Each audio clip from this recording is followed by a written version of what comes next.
The wind was howling like a wounded coyote the night Wade Callahan made his promise, and every man standing on the Red Canyon Ridge knew that words spoken in that kind of wind carried weight, heavy as iron and sharp as truth. Wade stood tall in the saddle, hat brim low over his eyes, dust clinging to his coat like regret he never brushed off. Below him, the herd shifted uneasy in the dark, 1,000 restless shapes breathing steam into the cold air. He lifted his chin toward the ranch house lights, flickering far off in the valley, and said he would bring the cattle home before the first snow fell, no matter what the mountains tried to take from him, no matter what ghosts rode beside him. And the men heard more than a vow about cattle in his voice. They heard a man trying to outrun something that had been chasing him a long time.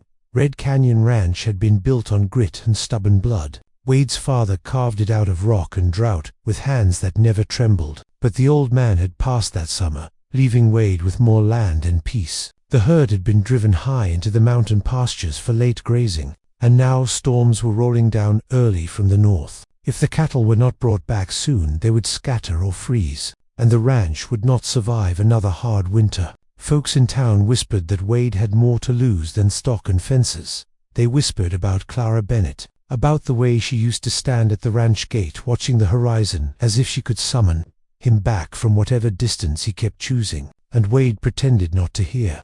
But every time he rode past that gate, he felt the weight of her silence, heavier than any saddle he gathered his crew at dawn. 6 riders tough as mesquite roots, men who trusted him with their lives, even when they did not trust his temper. There was old Tom with his silver mustache and steady aim, the Morales brothers, who could rope in a sandstorm, young Eli, who still believed adventure was something bright and shining, and Jonah Pike, who spoke little but saw everything. They checked cinches and rifles, packed beans and coffee into saddlebags, and Wade gave them simple orders: drive hard, watch the weather, no heroics. But when his eyes drifted north toward the blue edge of the mountains, there was something restless in them, like he was hoping for trouble as much as fearing it. They rode out under a sky the color of steel, hooves thudding steady against dry earth, the smell of sage and dust rising around them. Wade kept his horse just ahead of the others, shoulders straight, back stiff, as if leading the drive was a burden he would not let anyone else shoulder. By midday they reached the narrow pass that led into higher country, and the air turned thin and sharp. Snow still clung in white patches to shaded ridges, and clouds were piling up in the distance like dark cattle bunching before a stampede. Wade paused there, looking back once toward the valley, and for a heartbeat he imagined he saw Clara standing by the river bend, skirts caught in the wind, watching him go. But when he blinked, there was only empty land and the echo of his own promise ringing louder than the wind.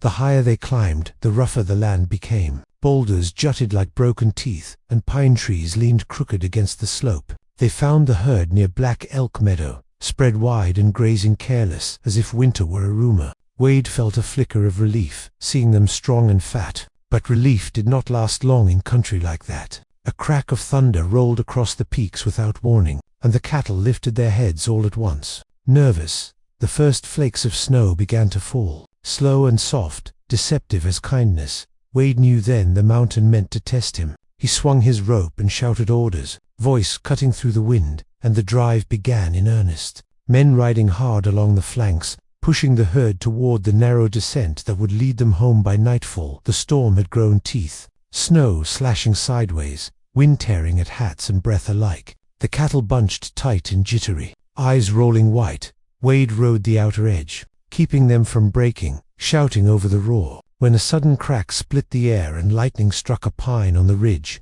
the tree exploded in sparks and flame, and the herd bolted like a single living wave. Eli's horse stumbled and threw him, and in that chaos Wade did not hesitate. He plunged into the storm after the scattering cattle, heart hammering, rope spinning, calling commands no one but the cattle could hear. He caught the edge of the stampede, turned the lead steers by sheer force of will and steel nerve, and little by little the herd curved back from disaster. But when the snow settled enough for him to see his men again, he realized Eli was gone. They found the boy half buried in drift and shadow, alive, but with a broken leg, pale and shivering. Old Tom swore under his breath and wrapped him tight in blankets. The storm showed no sign of mercy, and Wade faced a choice that tasted bitter: split the crew and risk losing cattle, or turn back and risk losing the ranch entirely. The men looked to him, not questioning, just waiting. And in that waiting, Wade felt the old fear rise. The fear of failing everyone who counted on him. He thought of his father's grave under the cottonwoods,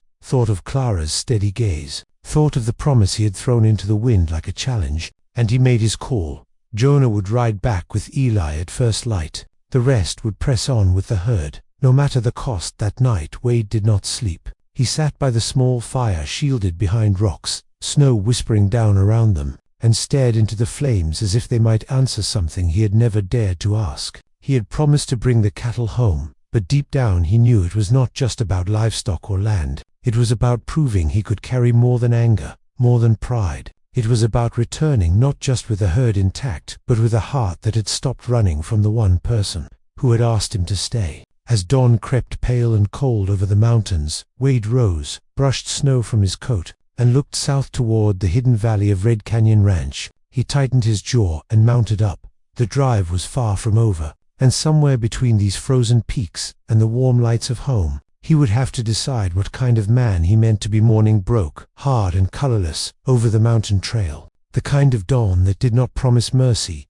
only distance. Wade watched as Jonah secured Eli across his saddle, the boy biting down on pain and pride alike. Snow crusted along the edges of blankets and hats, and every breath hung thick in the air. Wade clasped Jonah's forearm once, firm and silent, then turned his horse back toward the restless herd. He told himself splitting the crew was necessary, smart even. But as Jonah rode away toward the valley, Wade felt the weight of fewer riders pressing against his ribs. The mountains seemed larger now, quieter in a way that felt watchful, as if waiting for him to falter. Without witnesses, they pushed the cattle down the narrow descent toward Coyote Bend, a stretch of trail carved between cliff and ravine, where one wrong step could send a steer tumbling into stone and silence. Old Tom rode the rear guard, while the Morales brothers flanked the sides, calling low and steady to keep the herd calm. Wade stayed ahead, scanning the path for ice hidden under fresh snow. The storm had passed in the night, but left behind a slick sheen that caught the light like glass. The cattle moved slow and uneasy,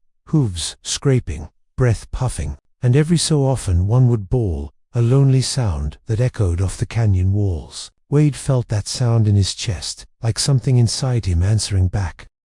By midday, clouds returned, not wild like before, but heavy and brooding, the kind that smothered sun and hope alike. They reached Coyote Bend, and Wade dismounted to walk the narrowest stretch, boots crunching in thin ice, reins looped firm in his gloved hand. Below him the ravine dropped sharp and unforgiving, wind whistling through it like a warning. He remembered riding this path years ago with his father, remembered the old man's voice telling him a leader walks the hard ground first, so the rest can follow. And Wade realized he had been walking hard ground most of his life, but rarely for someone else's sake. Halfway through the bend, a steer slipped, hooves skidding sideways. Panic rippling through the herd, Wade lunged forward, grabbing at the trailing rope tied to the lead cow, muscles straining as he planted his heels against the ice. Old Tom was there in a heartbeat, bracing beside him, the Morales brothers shouting and swinging ropes to block the others from bolting. For a breathless moment, the world narrowed to the sound of scraping hooves and straining leather.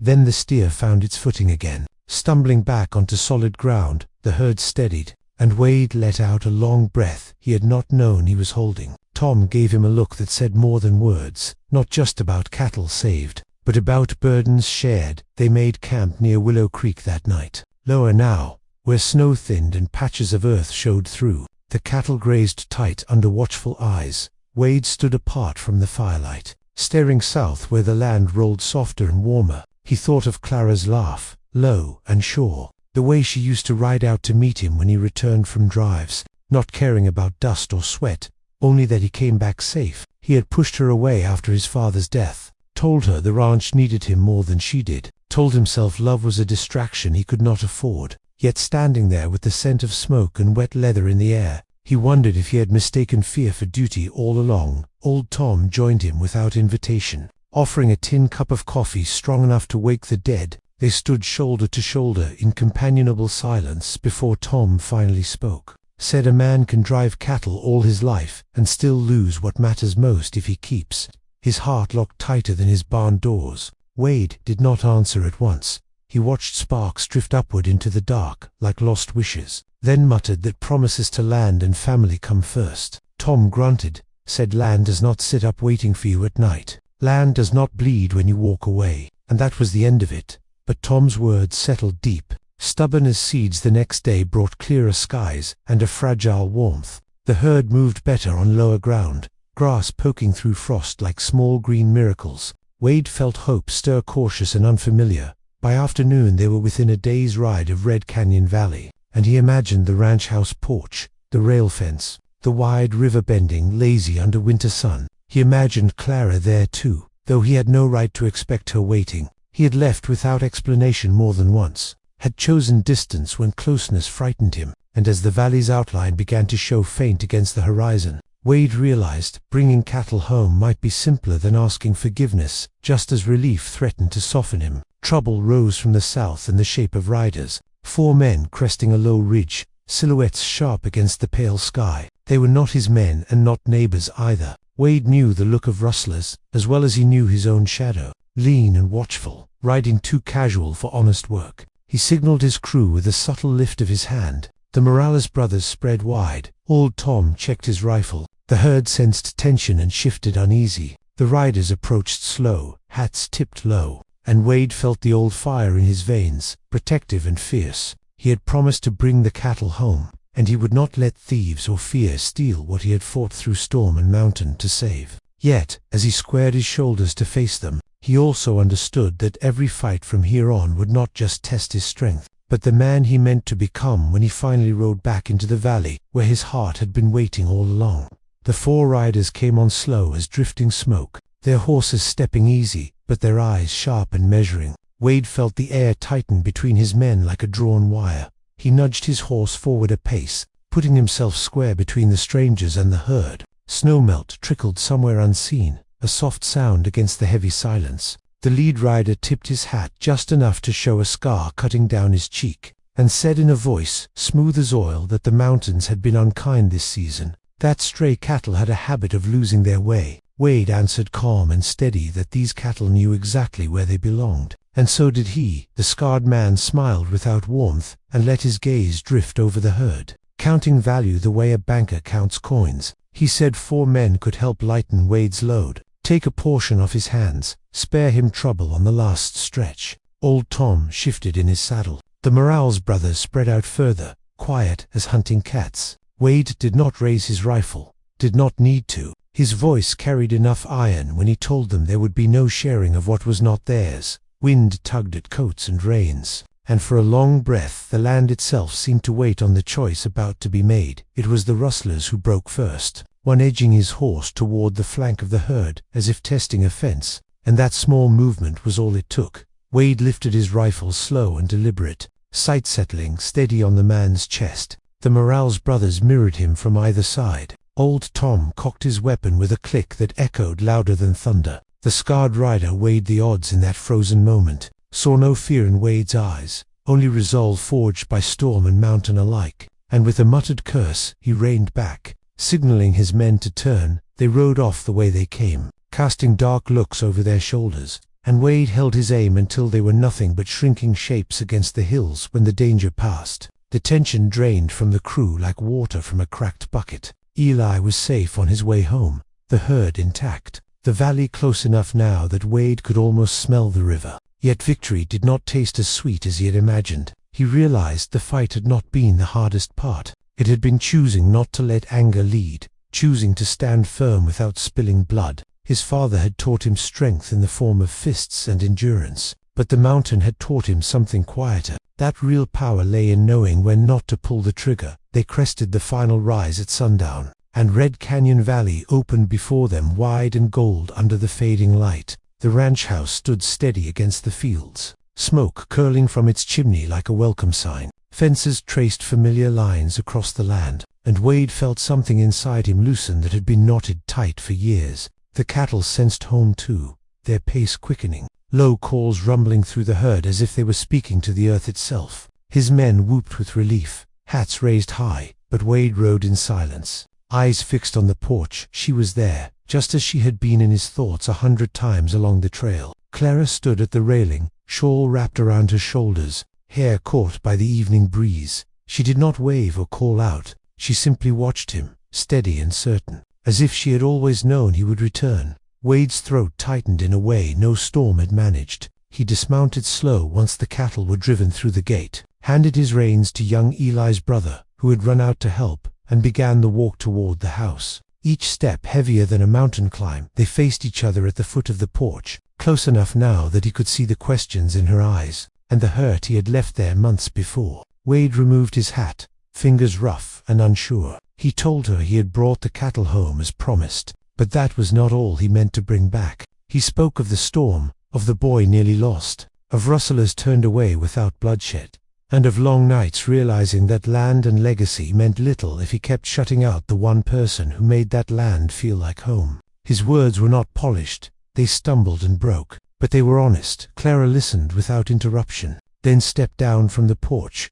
closing the distance he had once insisted on keeping. She said she never needed a hero carved from stone, only a man willing to stand beside her when the winds rose. Wade felt the truth of that settled deeper than any vow, shouted from a ridge. He reached for her hand, half expecting her to pull away, but she did not, her fingers laced with his, warm and certain. Behind them the cattle filled the corrals, safe at last, and the ranch breathed easy under the winter sky. Wade had promised to bring the herd home, and he had done that, but as he stood there with Clara's hand in his, heart no longer running from what it needed most, he understood that the greater journey had been learning to return, not just with cattle saved, but with love reclaimed, and in that quiet valley at dusk, he finally knew he had come all the way back,